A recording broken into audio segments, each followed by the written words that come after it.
днешния брой на предаването ще ви срещнем с вълнуващото изкуство на един великолепен български певец, творящ и живеещ от дълги години в Австрия и Германия, възпитаникът на легендите в оперното изкуство Валдемар Кмент, Джузепе Тадей и Маргарита Лилова и един от най-универсалните изпълнители на роли от Вагнеровия, Щраусовия и Вердиев репертоар – баритонът Людмил Кунчев.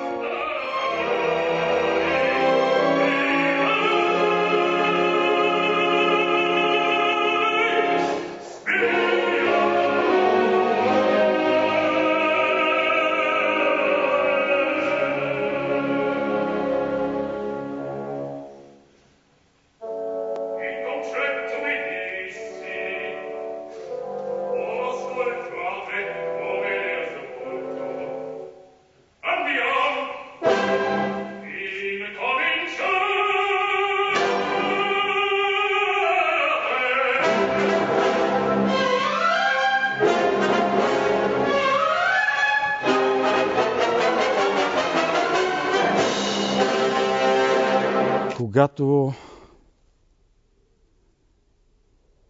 започнах въобще пътя ми на музикант, на ученик по музика, мога да кажа, че не аз избрах професията, може би тя ме избра.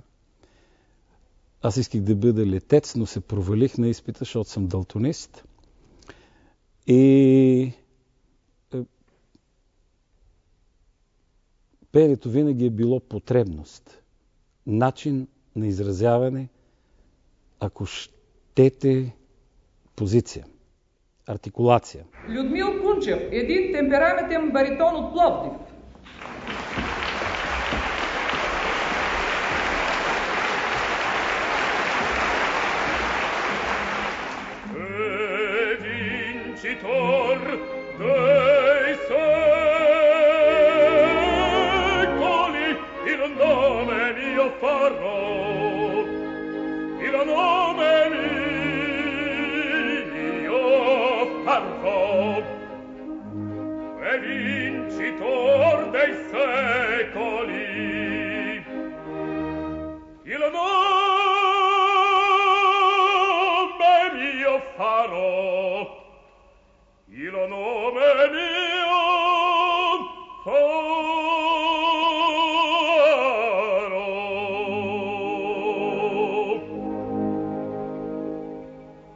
След един спектакъл се обади Маргарита Лилова, с която вече се бях запознал чрез моя прекрасен професор, моя преподавател по пеене, професор Константин Карапетров, и предложи да участвам в един конкурс. Аз тогава в първия момент отказах, считайки се неподготвен. Тя се обади втори и трети път. Така участвах в конкурса и попаднах на една специализация в Виенската щатсопера. Имах възможност да работя с нея. Продължих, пак по нейна препоръка, работата си, образованието си с Валдемар Кмент. И тук съм морално задължен да кажа благодаря на Маргарита Лилова за това, че видя в един млад артист място за по-нататъчно образование, за учене на немски език, за разширяване на стиловата култура, за работа в характеров и личностен аспект.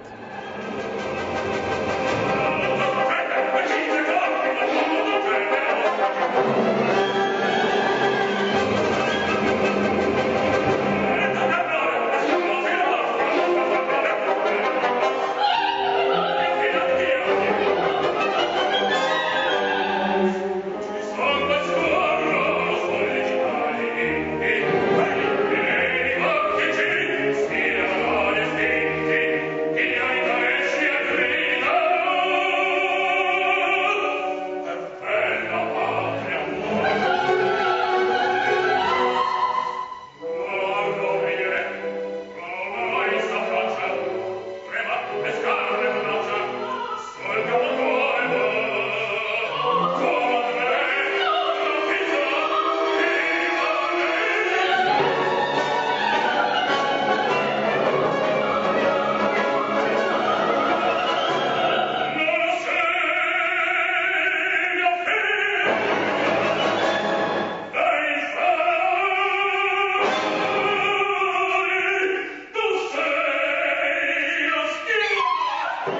бях се зарекал никога да не пея на немски език и никога да не пея в Германия.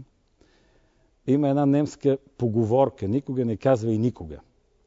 Тя ме опроверга, слава Богу. Пътят ми в Германия беше много прост, аз не съм го търсил. Той ме намери, аз точно се дипломирах в Виена и тогава дойде поканата от Фелзенщайн. И аз попитах Маргарита Лилова как да постъпя. И тя ми каза: разбира се, ще отидеш там, защото там можеш много да научиш в актьорско отношение, като личност, и ще бъдеш ценен. Така започна.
И завърших консерваторията във Виена много бързо и работата с преподаватели и с Валдемар Кмент, с които и до сега сме в прекрасен контакт, се оказа изключително ползотворна, и то в много аспекти. Първият е: това са личности, които са много поливалентни, нееднолинейни, хора, които интерпретират пеенето като начин на изразяване, начин на транспорт, на състояние, на чувства, на мисли, на позиция, на съдържание. И в този аспект белкантото е само едно средство, с което ние изразяваме състояние, чувства, а тези личности, като Маргарита Лилова, като Валдемар Кмент, по-нататък като Джузепе Тадей или Борис Христов, с които макар епизодично имах възможност да се срещна и макар и за кратко да работя, изградиха точно този, може би, най-важен аспект. Гласът не е цел, то е средство.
Подтекстът е, ако кажа изключително важен, ще звучи банално, но е верно. Няма изолирани явления в природата и оттам в живота, и оттам в литературата, и оттам в музиката. Всичко е свързано. Под субтекста е изключително важен, защото в него е сърцевината на това, което става на преден план. И работата на драматурга, на режисьора, на актьора е тази цялост чрез себе си да я транспортира за публиката, за възприемащия.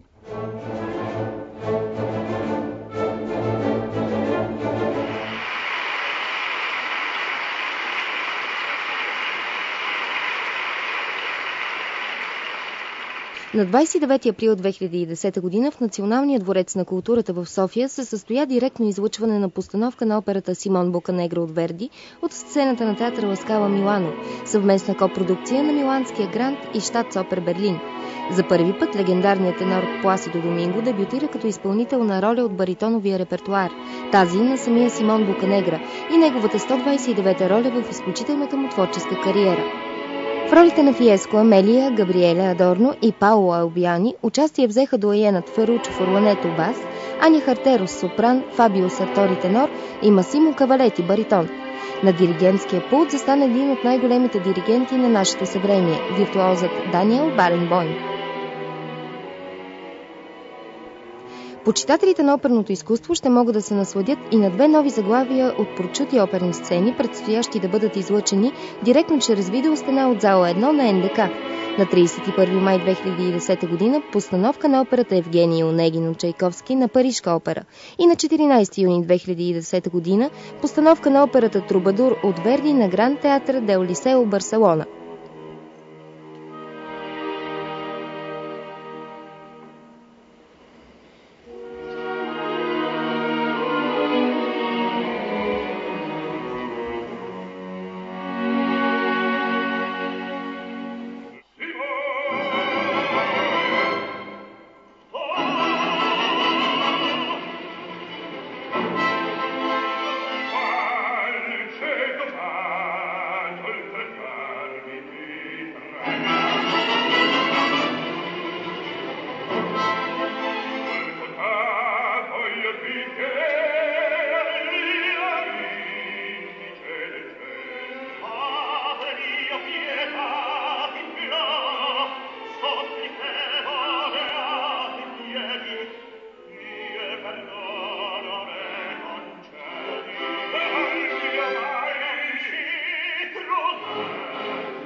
Никога не съм била в Миланската скала и за мен това е една щастлива възможност да видя събитие от този характер.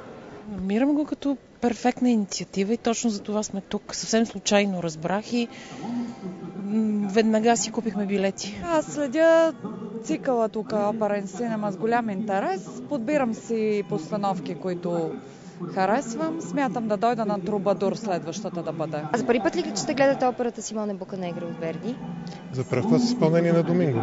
А пък това е още по-голямо вълнение, защото обожавам Пласидо Доминго и за мен в момента е предчувствие за нещо невероятно.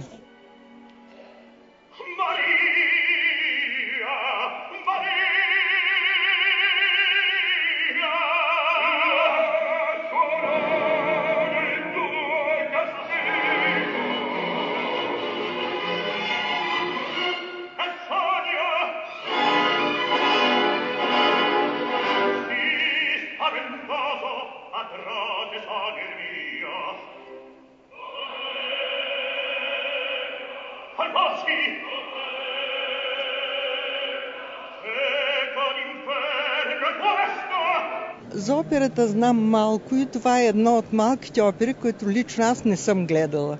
Затова с интерес очаквам да я видя като изпълнение на този солистичен състав и на операта в Миланската скала. А това, че Даниел Баренбойм застават за диригентския пулт? Допринася за тръпката. Всички знаем каква е фигурата на диригента и в много голяма степен той определя равнището на спектакъла.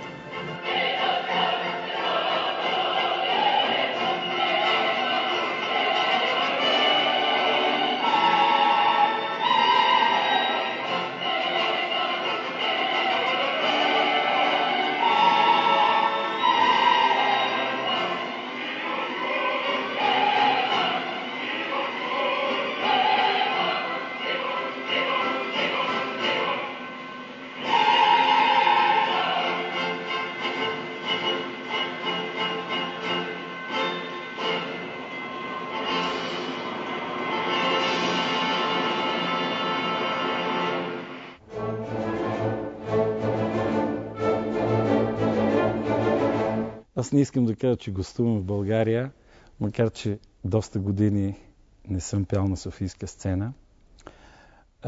Никога не се чувствам в България гост. Повода е една покана за ролята на Алберих в Ренско злато на Рихард Вагнер. Роля, която съм правил в Национален театър Манхайм. И роля, която в оперния репертуар е една от особените, изключително много живееща от текста, говорният текст, характера на пеенето, на първо място под текста и изключително актьорска роля. Не е човек или актьорът-певец не може да я презентира така в концертна концепция.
На 6 и 7 април 2010 година в Пазарджик се състояха премиерните спектакли на новата постановка на операта Аида от Верди на Оперно-филхармонично дружество Пловдив.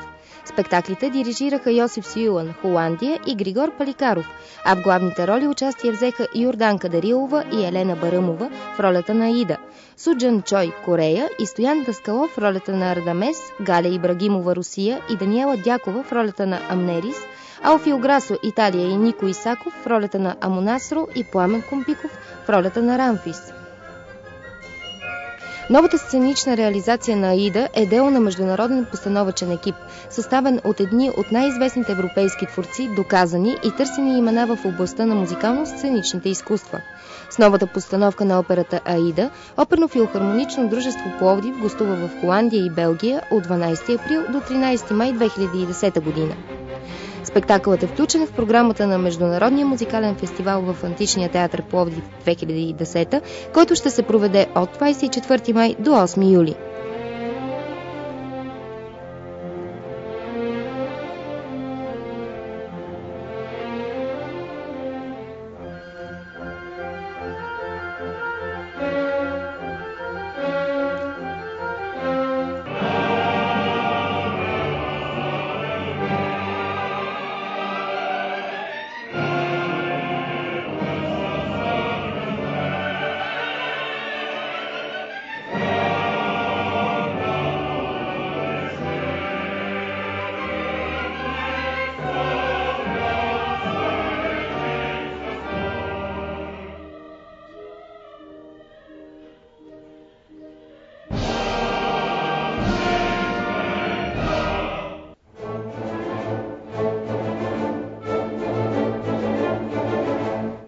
Добре ли е операта? Какво е тя? Как се развива? Как еволюира? Операта е най-комплексното изкуство. В нея, във възприемането й, като слушател и в създаването й, като участник, са включени всички сетива. Операта въздейства чрез музиката, чрез текста, във времето, в пространството, възприемаме я чрез очите и възможностите са огромни.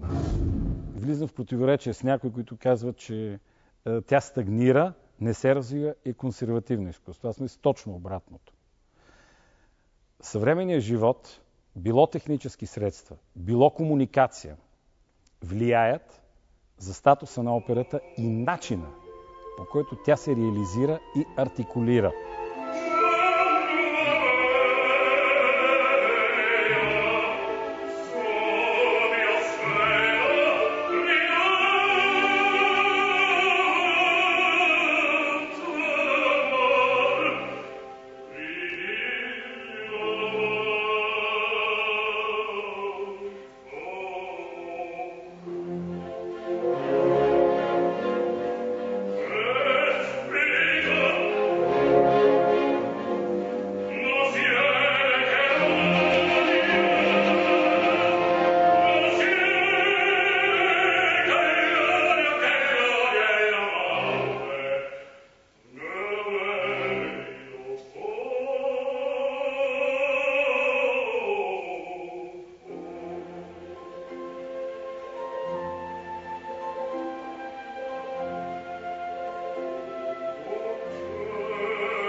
Ако в пеенето,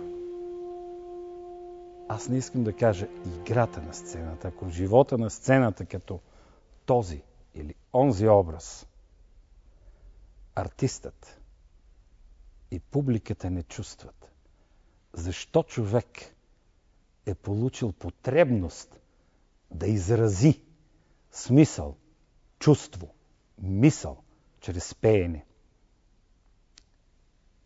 нещо не се е случило достатъчно дълбоко. Това първично, но не примитивно, първично желание да изразиш с гласа е невероятно важно. Всичко това, което става в животът, е предмет на операта, нейна тематика, на музиката, създаването й. За мене няма граница между вън и вътре. Просто за мене операта е животът.